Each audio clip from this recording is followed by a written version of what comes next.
আজ চলো সম্পূর্ণ নতুনভাবে দেখো হাঁসের ডিমের কোরমা বানাবো। আর মানে টেস্টটা অসাধারণ, না করলে বুঝতে পারবে না। আর প্রথম থেকে শেষ পর্যন্ত ভিডিওটা দেখো, তাহলে সব কিছু মিস হবে না। চলো এবার রেসিপিতে যাওয়া যাক। প্রথমে দেখো কড়াইয়ের মধ্যে আমি সময় নষ্ট না করে ডিমটাকে সেদ্ধ করে আমি ছাড়িয়ে রেখে নিয়েছি অলরেডি। এবার চলো আমি কড়াইয়ে সর্ষের তেল দিয়ে দিয়েছি। এবার ডিমগুলোকে আমি কড়াইয়ের মধ্যে দিয়ে দিচ্ছি, ঠিক আছে। আর টাটকা হাঁসের ডিম তাই একটু ছাড়িয়েছি, সেগুলো একটু ছেড়ে ছেড়ে গিয়েছে, কারণ টাটকা হাঁসের ডিম যদি দুদিন থাকে না, তাহলে কিন্তু হাঁসের ডিমটা কিন্তু এতটা ছেড়ে যায় না, মানে দুদিন রাখলে বড় ভালো হয়। আর আমার সেই বাড়িতে মানে হয়ে মানে ডিমগুলো ইয়ে হয়েছে, আর মানে কী বলবো রান্না করে নিয়েছি, তাই একটু ছেড়ে ছেড়ে যাচ্ছে। তো যাই হোক, কিন্তু এটা টেস্ট বেশি হয় জানো তো এই টাটকা ডিমের। তো এবার চলো দেখো ডিমগুলো এবার সব ভেজে নিচ্ছি। এবার দেখো সামান্য নুন দিয়ে দিলাম, নিয়ে ভেজে নিলাম বেশ ভালো করে। ভাজা হয়ে গিয়েছে।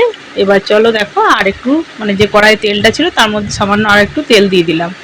এবার পেঁয়াজটা দিয়ে দিচ্ছি, পেঁয়াজটাকে একটু ভাজা ভাজা করে নেবো প্রথমে। দেখে নাও, খুব বেশি ভাজবো না, হালকা একটু ভেজে নেবো।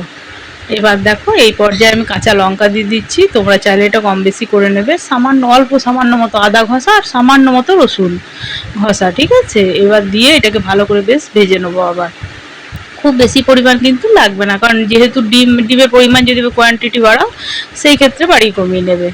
এবার দেখো সামান্য নুন দিয়ে দিচ্ছি আন্দাজ মতো, আর দিলাম তোমার লঙ্কার গুঁড়ো, কাশ্মীরি লাল লঙ্কার গুঁড়ো, ঝাল নয়, ঠিক আছে। আর জিরে গুঁড়ো আর সামান্য গুড়। এখানে তোমরা গুড় চিনি যে কোনো জিনিস ইউজ করতে পারো। যারা আমার চ্যানেলে জানো তারা জানো আমি গুড়টাই বেশি ইউজ করি।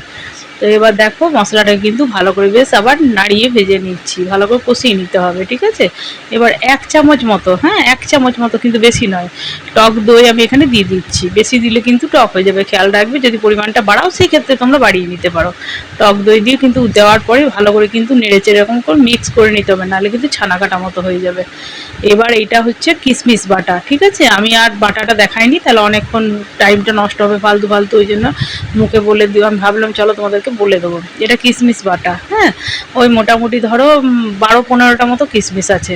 এবার দেখো ভালো করে বেশ যখন কষিয়ে নেবে, তেল ছেড়ে আসবে, তখন সামান্য জল দিয়ে দেবে। আন্দাজ মতো একটা জলটা দিও, খুব মানে মানে খুব থকথকেও হবে না। যদি তোমাদের মনে হয় গ্রেভিটা কম করবো, তাহলে জলটা একটু কম দিতে পারো। আর যদি মিডিয়াম টাইপের রাখো, তাহলে কিন্তু এরকম ধরনের জলটা ঠিক হবে। এবার দেখো ডিমগুলোকে সব দিয়ে দিচ্ছি। আর হ্যাঁ, আমার চ্যানেলটা কেমন লাগছে অবশ্যই কমেন্ট বক্সে জানিও। যদি তোমরা চ্যানেলটা দেখে একটু উপকৃত হও, তাহলে লাইক সাবস্ক্রাইব শেয়ার করে পাশে থেকে, যারা এখনও সাবস্ক্রাইব করোনি তারা ঝট করে চ্যানেলটাকে সাবস্ক্রাইব করে নিও। এবার দেখো এই যে ফুটে উঠেছে। এবার এই পর্যায়ে বেশিক্ষণ তো ধরো মানে ইয়ে করার দরকার নেই। এই পর্যায়ে বেশি মানে কী বলবো মারা মানে ঘন করার দরকার নেই, ঠিক আছে। খুব মিডিয়াম রাখবো আমি। তাই এরকম পর্যায়ে আমি এবার একটু ধনেপাতা উপর থেকে দিয়ে দিচ্ছি। খুব সুন্দর হয়, মানে খুব হালকার মধ্যে এত সুন্দর এই কোরমাটা হয়। অবশ্যই বাড়িতে একবার ট্রাই করে দেখো। আর যদি ভালো লাগে তো একটা লাইক দিয়ে পাশে থেকো। এই যে দেখো কি সুন্দর হয়েছে দেখো, তাই না। যেমন কালার হয়েছে তেমন খেতে, মানে পুরো একটু আলাদা রকম টাইপের। যেমন ডিমের কারি খাও ঠিক সেরকম হবে না, একটু আলাদা রকম হলে ভালোই লাগে, তাই না।